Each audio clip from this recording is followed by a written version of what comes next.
นี่พี่น้องเลยเฮ้ยมีผ้าอยู่ว่าเมื่อคืนเนี่ยเรามานอนอยู่แน่นี่เนาะ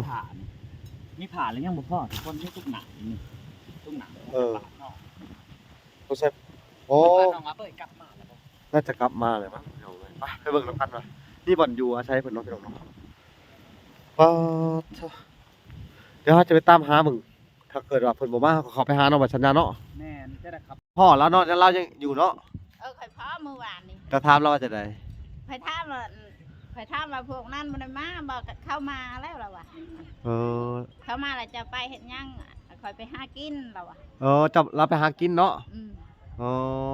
โดยเสือคิงกันบ่เราไปหากินเนาะเราว่าไปหากินแล้วจอยจะสิกลับแล้วดิแล้วก็กับเจ้านะเราว่าจะได้กลับโดยก็คือแบบปลอดภัยเนาะก็ปลอดภัยแล้ว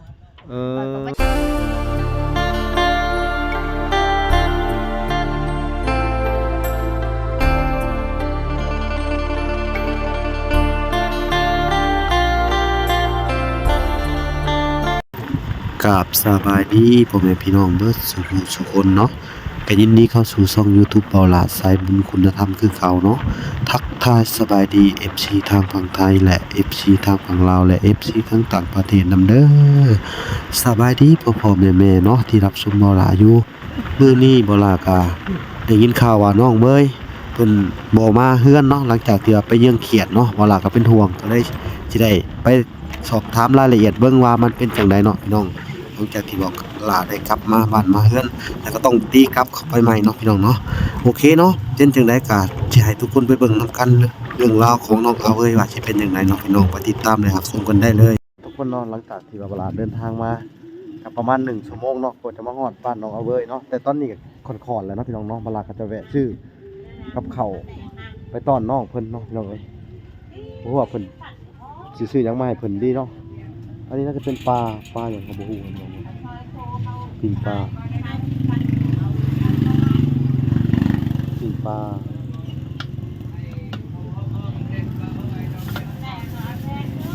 น้ำปิ้งไก่ใส่บ้านนี่10,000เนาะโอเคเลยเดี๋ยวเราจะซื้อเป็นมะเขือ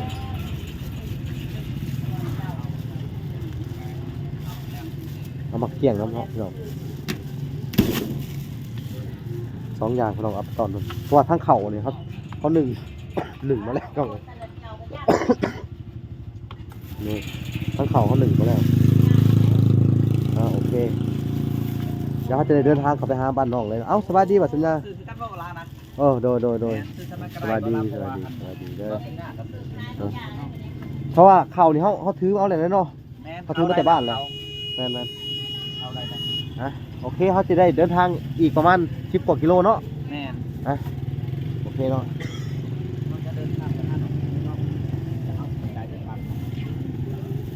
เพราะว่าบ่าวสัญญาไปห้าเมื่อวานคนเขาเจ้าก็เห็นอยู่ไฮเนาะเขาเจ้าว่าอยู่ไฮแต่มื้อนี้น้องจะออกมานอกท่านว่าน้องกับบ่าวสัญญาไปกันเลยไปโอเคพี่น้องเอ้ยลุยไปเลยไปกันเลยพี่น้อง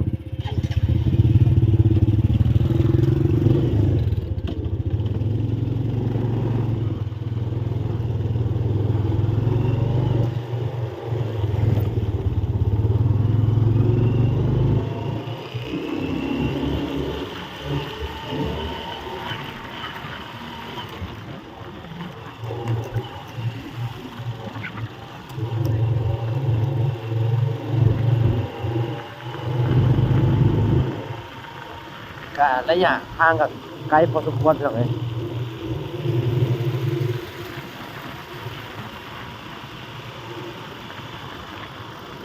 เพราะว่าเขาจะเขาไปตามพน้องมาแต่ที่แน่เพิ่นพูดแล้วว่าอยู่บนไซต์อยู่บนไหนเนาะพี่น้องทำไมบ้านเพิ่นเขาพูดแล้วว่าน้องอยู่บนไหนเนาะเดี๋ยวเขาจะเข้าไปทางกับหมู่บ้านเพิ่นคือเจ้าบ้านเนาะพี่น้องเนาะเขาก็จะให้เพิ่นพาเขาไปเบิ่งบอลที่น้องอยู่เนาะ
ระยะทางก็ไกลพอสมควรพี่น้อง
พี่น้องเดินทางก็ยากลำบากเลยเพราะว่าเขารถมันชงเซ้งพี่น้องเขารถมันบ่ดีเพราะว่ารถไอ้คันนี้เวลาขี่คันนี้พอมันจะบิดเลยมันจะพอมันบิดพี่น้อง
ขับไปในโค้งในดงพี่น้องบอกมันอยู่กันลำบากกันเอง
บ่ล่ะก็เดินทางมา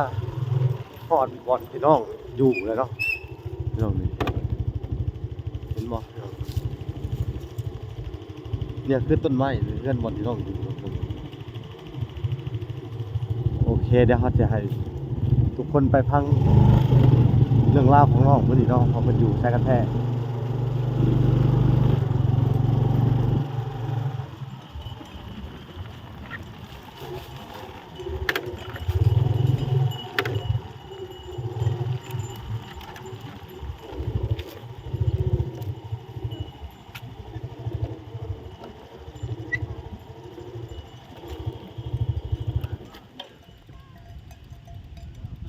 นี่พี่น้องเอ้ยเฮ้อ ขึ้นขาอยู่นี่ มีผ้าอยู่ว่าเมื่อคืนนี่เรามานอนนี่แน่นี่เนาะ มีผ่าแล้วยังบ่พอทุกคนที่ทุกหนังนี่ทุกหนัง ต้องใช้โอ้ น้องมาเปิดกลับมาแล้วบ่ น่าจะกลับมาเลยมั้งพี่น้องเอ้ยไปเบิ่งน้ำกันว่ะนี่บ่อนอยู่อาศัยเพิ่นเนาะพี่น้องเนาะป้าดเดี๋ยวเราจะไปตามหามึงถ้าเกิดว่าเพิ่นบ่มาก็เข้าไปหาเนาะว่าสัญญาเนาะ แม่นจะได้ขับไปหาอยู่กระดก เออ แล้วทุกคนยันไปล่องหัวคมใหม่ โดย เพราะว่าหัวคมมออัน500คันมันจะแห้งทุกคน โมหะร้อย แม่นเพราะว่า โดย เพิ่นตะกี้เพิ่นไปยืมให้คมเขาเจ้าเยื่องมันบ่แห้งมันนานจะไปแต่ละเปิ้นนับราคาเด็กนั่นแหละเนาะ โดย แม่นทุกคน อ่ะโอเคพี่น้องเอ้ย ผ่าที่อยู่ในนี้เนาะทุกคน แม่นอยู่ ว่าผ่ายังเนาะ อืม หรือเฮายันว่าน้องอาเบ้ยมาแหละเนาะจังว่ามีผ่า แม่นมี แต่ บ่ ก็ ได้ มี เฮือน หนา เพิ่น มนั่นนี่เขายันน้องนอนเมื่อคืน แม่นทุกใช้เพิ่นมาเนาะเมื่อคืนนี่ทุกใช้มานอนในนี่เนาะพี่น้องนี่ไปโอเคเดี๋ยวเราจะไปให้ทุกคนไปถามจากปากชาวบ้านว่าเพิ่นอยู่ได้ไสแล้วก็เพิ่นยังอยู่แบบใดพี่น้องเอ้ยเขาจะได้เข้าไปตามหาในคลิปนี่แหละพี่น้องเอ้ยเอาโอเคพี่น้องเอ้ยไปพอกันในบ่อนชาวบ้านอยู่เลยพี่น้องเอ้ยเอา เฮาไม่ได้พบแม่ พอละ วันนั้นพบเราอาจจะเบื่อ ฮะ เราอยู่โคก เดี๋ยวใช้ อยู่โคกแม่ ไป แว่นเห็นมา เจ้าจะพาขอไปเอาได้บ่ ไปเอา จะพาไปหาเรามื้อนี้ ไปหา เข้าไป ได้พบ เจ้าไป บ่เห็นเราไม่ได้ไปกับเอา เราไปเยื่องกับไผ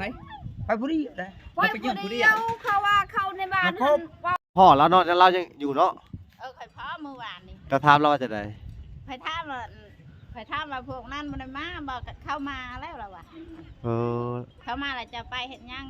ข่อยไปหากินแล้วว่ะ จับเราไปหากินเนาะ อืม อ๋อโดยครับเราถือโคมเลยเนาะมื้อน่ะ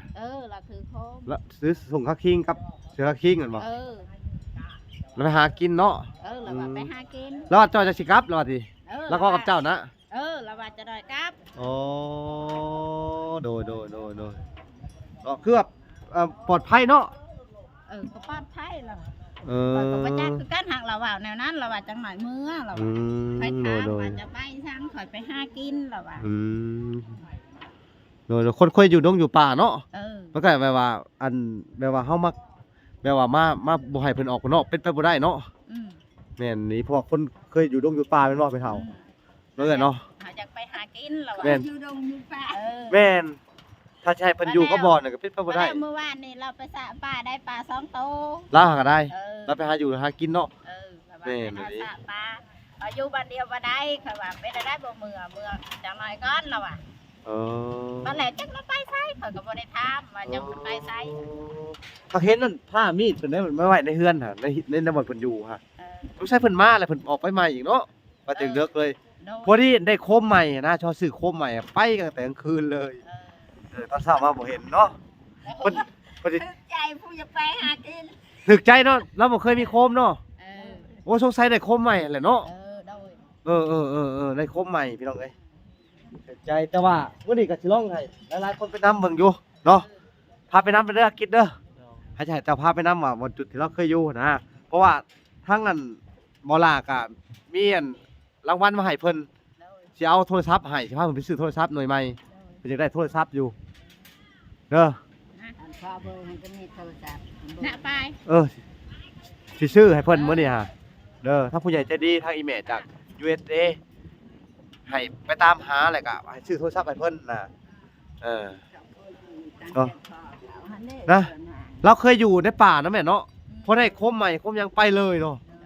อ้าวพี่น้องเอ้ย ไปหาเคยไปหากินไปหาอันนั้นก็เราไป ตะกี้เขาว่าแล้วก็ขับมาขึ้นกับมีโฟมกับไปหา